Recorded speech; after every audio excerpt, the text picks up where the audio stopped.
I mean, to be honest, your picture of the evolution of the galaxies over there, it looks a bit boring. Et bon, finalement, pour moi, votre image de l'évolution des galaxies elle est un peu ennuyeuse. But when you tell the story of the collision with Andromeda, you think, wow, and that's the latent fiction writer in you coming out. Et en fait, bah, finalement, quand vous racontez et vous décrivez l'image, là, je sens la vibration, je sens l'histoire, je sens la passion, et je sens ressortir l'écrivain de science-fiction qui est caché à l'intérieur du scientifique. Pas encore.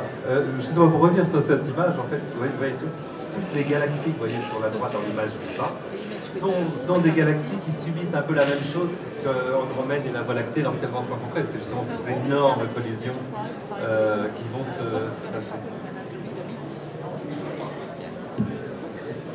Oui, effectivement. Bon, cette vision, de toute façon, cette vision des vides à combler était une vision un peu provocatrice et caricaturale parce qu'il y a aussi des remises en cause. Il y a des remises en cause que nous avons connues à un certain moment. L'introduction d'ailleurs de la relativité générale était une remise en cause évidente. On évoquait tout à l'heure, bien avant, en géologie, je suis géologue, on évoquait la révolution qui avait été il y a des moments où de toute manière les certitudes des scientifiques, si tant est qu'il y ait des certitudes, les certitudes des scientifiques peuvent être remises en cause.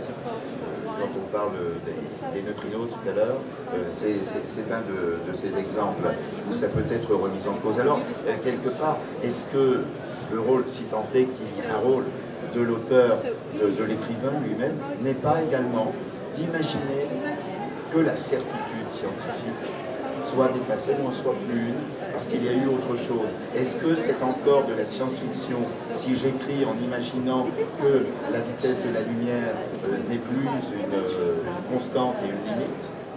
Ou est-ce que je suis sorti complètement de la science-fiction pour écrire une littérature d'imaginaire pur? Je pose la question aux deux successivement. Yeah, I think there's maybe a better example of the role of fiction. Oui, effectivement, je pense que c'est un meilleur exemple du rôle de la science-fiction. Which is Neanderthal man, the earlier primitive version of humans who died out 30,000 years ago. Donc ça va au-delà du premier homme, donc, qui est mort il y a des milliers d'années. So science, respectable science, can give us an outline of their lives, the bones, how they lived, the tools and so on. Alors par exemple, la science nous permet de regarder, d'essayer de voir à travers leurs os, qu'est-ce qu'ils avaient pu manger, comment ils avaient pu vivre, quel était leur environnement. Yeah, I think the role of fiction is to kind of breathe life into that framework. Et le rôle de la science-fiction, ou de la fiction en tout cas, c'est d'apporter de la vie en mettant en mots et en images réellement la vie qu'ils avaient pu avoir, alors que le scientifique lui va répertorier, imaginer la science-fiction, mais vraiment en vie. Cet homme qui a existé, on le fait revivre dans l'écrit. Yeah, we want to know how the Neanderthals felt and behaved. Did they love each other? Did they mourn their dead, and so on? Et donc, par exemple, l'écrivain de science-fiction va prendre ces hommes-là qui ont été découverts, donc les hommes préhistoriques, et va essayer d'imaginer ce qu'ils pouvaient ressentir, comment ils vivaient, avec qui, est-ce qu'ils avaient des familles, et va leur créer toute une histoire. And you know, you can make guesses from the archaeology, but really the best way to explore how it must have been is plausible fiction set within that framework. Et donc, bien évidemment, on va faire des suppositions à partir de l'archéologie, et l'écrivain de science-fiction essaye de faire les suppositions les plus plausibles à partir des éléments scientifiques dont il dispose. So there was a fantastic novel called The Inheritors by William Golding, published in the 1950s. Et donc, dans les années 90, il y a eu un superbe roman, The Inheritors, donc les héritiers, par William Golding, who told the story of the Neanderthals from the Neanderthals' point of view as they encountered their modern humans. Et donc en fait, il raconte l'histoire de Néandertaliens avec leur point de vue au moment où ils ont rencontré les hommes dont nous descendons nous. And the Neanderthals in the book had their own deep relationships, but they were disrupted by the humans who seemed to them like magicians, maybe.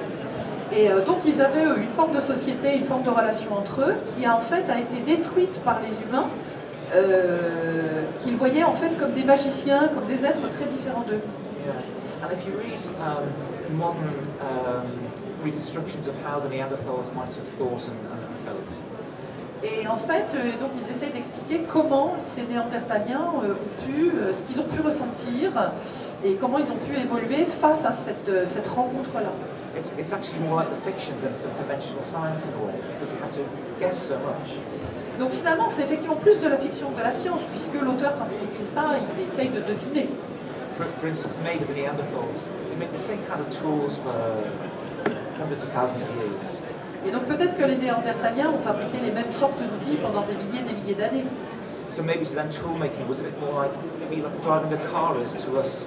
You know, when you forget where you're going, you do it automatically. Et peut-être que finalement, cette fabrication d'outils qu'ils avaient tellement l'habitude de faire, c'était un peu comme nous quand on conduit nos voitures sans y réfléchir.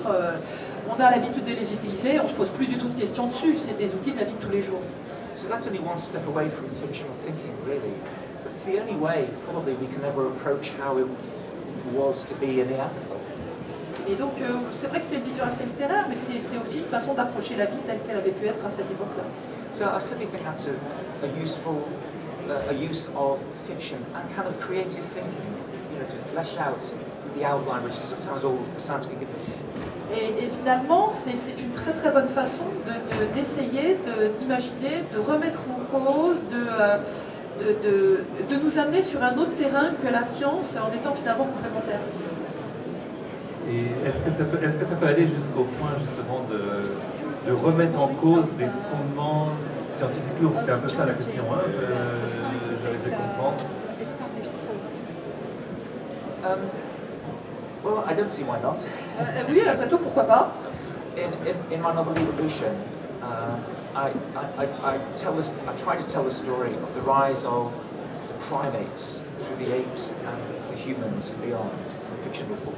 Et donc, par exemple, dans mon roman Évolution, j'essaye d'explorer l'évolution qu'il y a pu y avoir entre les primates, puis les singes, l'homme, avoir toute une vision sur cette évolution-là. And in the evolution of modern man, there's a point that the archaeologists call the Great Leap Forward. Et effectivement, en archéologie, il y a un point au niveau de l'évolution de l'homme qu'on appelle le grand bond en avant.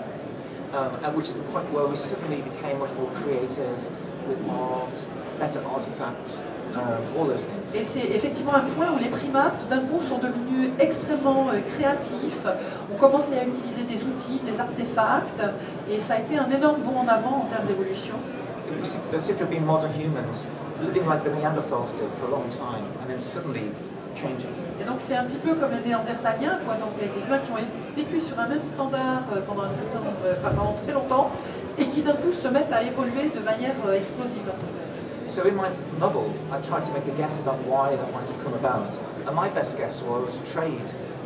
Et dans le roman que j'ai écrit, donc j'essaye d'imaginer pourquoi est-ce que d'un coup on a eu ce passage brusque, cette évolution brusque.